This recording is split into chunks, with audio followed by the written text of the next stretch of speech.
Hi,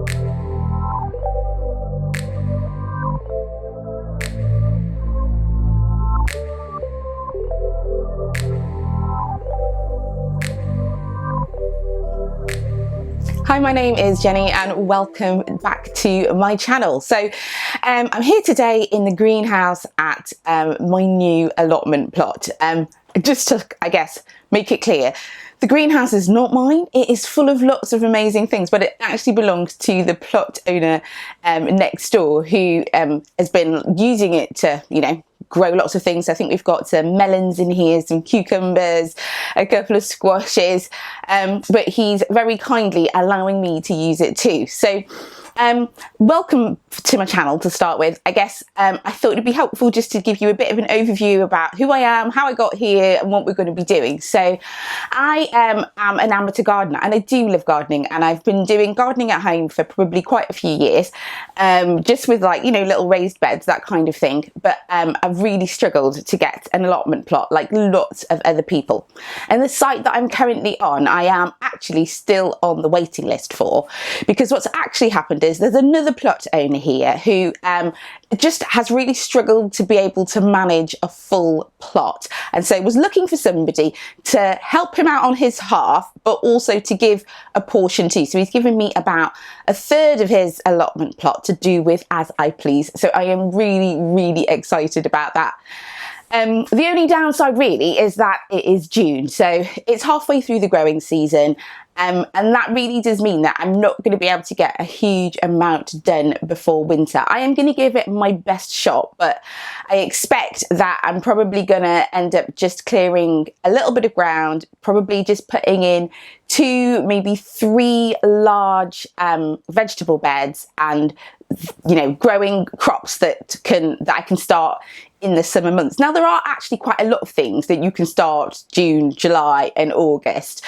They're not all necessarily things that my family like to eat, but I will definitely, try and put some things in that I know that they will like, but also just things that I like, because I like growing stuff. And if I grow some stuff and they don't like it, that's always a great opportunity to share with other people. So today I am just going to take you on a really quick tour so that I can show you what the allotment looks like at the moment, and just have a quick chat about the plans. So I'm super excited and it's great to have you with me.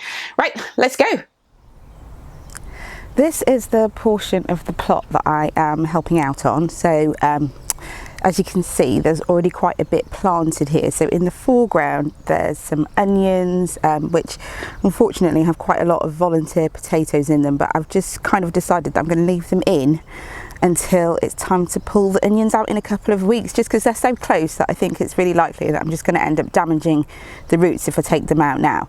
And at the back there is some sweet corn, which we planted about 2 weeks ago. I just helped clear that bit when I first started. And then we've got quite a few broad beans over here. Now they've actually just started cropping, so I'm probably going to take a little mini harvest away with me today as well. And so let's just move on. I'll show you a different part. So this portion here is currently a little bit of a dumping ground, and that's just because of COVID-19. I've not been able to first of all get anything to the tip because it was closed, and then secondly, we're not currently allowed to burn anything on the site. So I'm hoping that in a couple of weeks, as the restrictions ease, we can probably get rid of this. And I've got a little shed here as well, which I'm going to be putting up, and the far end over there, I've just cleared that space a couple of days ago, so I'm just trying to figure out what to put in it next. So hopefully when you come back next week, that'll actually have something in it which would be useful. So if we just come and have a look at this portion here, there are some more onions, we've got a lot of them, and again more potatoes, and then this is the portion of the plot that I am going to be working on. So let's go take a closer look. This is the piece of allotment plot that I've got.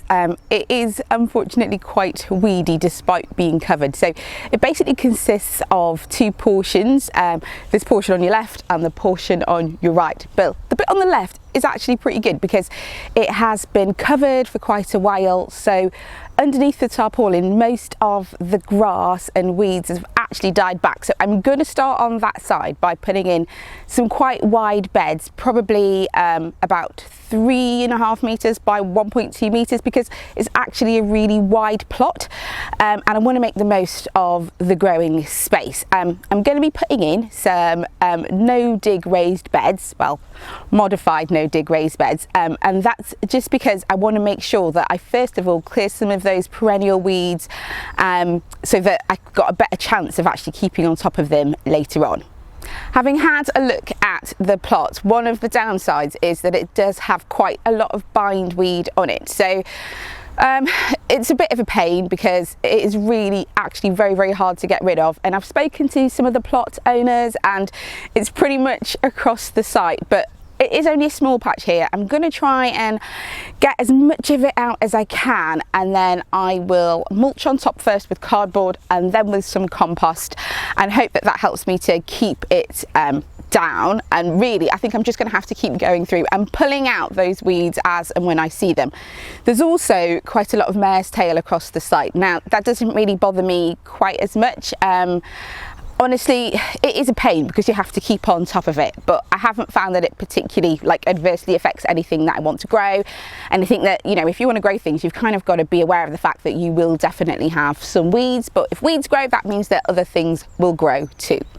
I want to approach this plot using a kind of modified no dig method because it helps to suppress weeds, but it also helps to conserve water. Now, this plot has got a water butt right at the end of it, which is brilliant, but I don't want to have to come every day in hot weather in order to water. I want to be able to set up my plot so that it can to some extent manage itself for a little while. And I found that when I've got a heavy mulch on top, that actually I don't need to keep coming back every single day to keep watering unless I've got seedlings in the ground, which of course is different. And when I say low maintenance, I don't mean that it's no work at all. I think whenever you're starting an allotment plot, you've got to be aware of the fact that there's just a lot of work to put in at the front end particularly.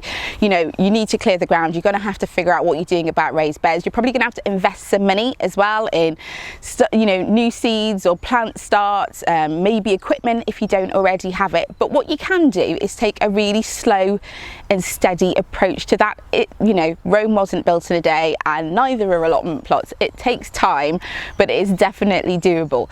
So I hope that during the next couple of videos, as you can see what I'm doing, it'll hopefully give you some inspiration, some ideas of some things you can get growing now, and that you'll really enjoy being part of the journey with me. So if you've enjoyed this video, please do comment below and say hi. Please subscribe so that you don't miss out on any future content, and I will see you next time.